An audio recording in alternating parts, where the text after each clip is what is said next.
Germany, France, and Britain are moving to reimpose UN-backed sanctions on Iran over what they say are broad violations of the 2015 nuclear deal. The European allies triggered the so-called sanctions snapback mechanism, which was negotiated as part of that deal. It kicks off a 30-day period, after which Tehran would face a host of harsh sanctions.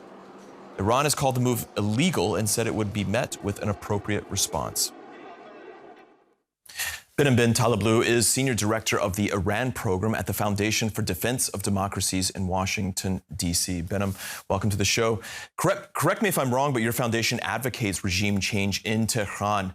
Do you see sanctions, if they take place, as serving that purpose?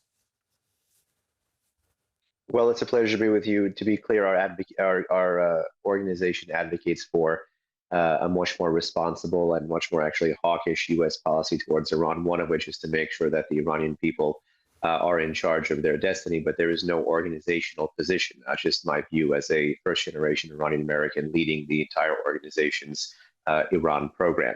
But nonetheless, with respect to your question, sanctions are like a bus. You can take it to almost any destination. You could take it towards a management or a containment approach towards a regime like the Islamic Republic of Iran.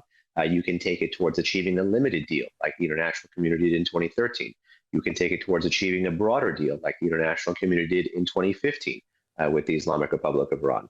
You can take it to regime change. You could take it to state collapse. You'll have a different constituency board and get on and get off this bus.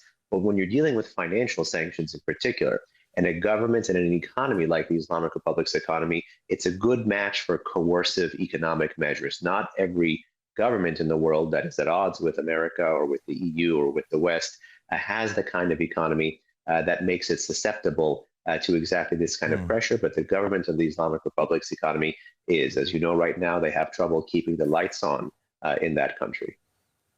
Yeah, so you believe that it would be time to get on this bus of financial sanctions. You already alluded to this. It would have potentially a devastating effect on the economy there. It's already struggling. Would it be enough to bring Iran back to the negotiating table in this case?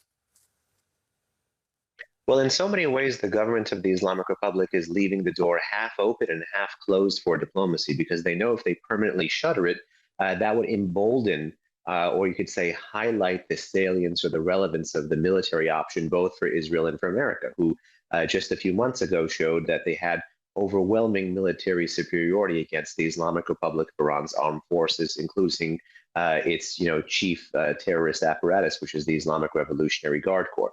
So in that sense, the Islamic Republic isn't publicly trying to shut the door on diplomacy, but nonetheless, the Trump administration, which even supported the recent snapback measure by the EU, has even said that they hope that this measure could pave the way for negotiations. But that's a decision that Tehran's theocrats are going to have to take.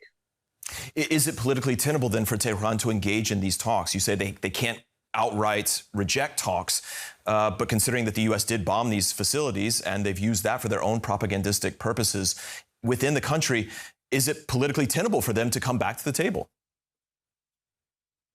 Well, that's for the government to decide what's in their interest, but they're going to have to do a risk-reward calculation. And if not just these new sanctions, the snapback sanctions, which will take about a month to actually work through the UN process to actually go way back to the international predicate for pressure, which even Russia, China, as well as America's European partners had signed on to from 2006 to 2010. Once that architecture comes back as well, that'll put not just an economic squeeze, but also a more important diplomatic, political, and even legal squeeze on the Islamic Republic. I mean, some of these measures would permit third-party countries who are worried about potentially Iran's nuclear trade to stop cargo vessels, to stop cargo planes. It's an entirely different legal and political architecture that the Islamic Republic is going to have to think through as well here.